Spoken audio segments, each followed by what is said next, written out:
তা আবু বকর রাদিয়াল্লাহু তাআলা আনহু বললেন, ইয়া রাসূলুল্লাহ কদ শিবতা, আপনার চেহারায় কেমন যেন বার্ধক্যের ছাপ।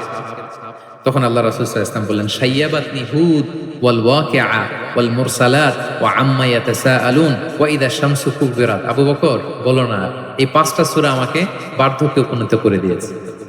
কারণ এই পাঁচটা সূরার ভিতরে কিয়ামতের বিভীষিকার বর্ণনা এমন ভাবে আল্লাহ তুলে ধরেছেন, আল্লাহ রাসূল সাল্লাল্লাহু আলাইহি ওয়াসাল্লাম এত উদ্বিগ্ন থাকতেন উম্মতকে নিয়ে, নিজের জন্য না, আমাদের জন্য, যে হায় রে কিয়ামতের এই বিভীষিকাময় মুহূর্তে আমার গুনাহগার উম্মতের কি হবে,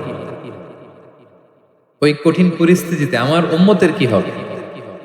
এটা যখন ভাবতেন, এই পাঁচটা সূরা পড়তেন, কিয়ামতের বিভীষিকাময় এই পরিস্থিতি দৃশ্যায়নের চিন্তা মানুষ পটে, কল্পনা পটে চিন্তা করতে করতে ওনার মধ্যে বার্ধক্যের ছাপ চলে আসছে কোরআন পড়তে পড়তে, উম্মতের চিন্তায়। সব নবীকে আল্লাহ তাআলা একটা স্পেশাল দোয়া করার সুযোগ দিয়েছিলেন, আর সব নবীরা ওই দোয়া দুনিয়াতেই করেছে, একমাত্র আমাদের প্রিয় নবীজি ছাড়া। সব নবী ওই দোয়া খাটায় ফেলছে দুনিয়াতে, আল্লাহ রাসূল সাল্লাল্লাহু আলাইহি ওয়াসাল্লাম ওই দোয়া করেন নাই। তিনি বলেন, ওয়া ইন্নী আখতাবিউ দাওয়াতি শাফাআতান লি উম্মতি ইয়াউমাল কিয়ামা।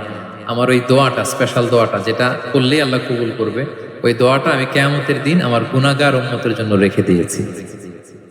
আমি সেদিন আমার উম্মতের জন্য সেই দোয়াটা করব। তাহলে কিছু সূরা ওনার চেহারায় বার্ধক্যের ছাপ নিয়ে এসেছিল।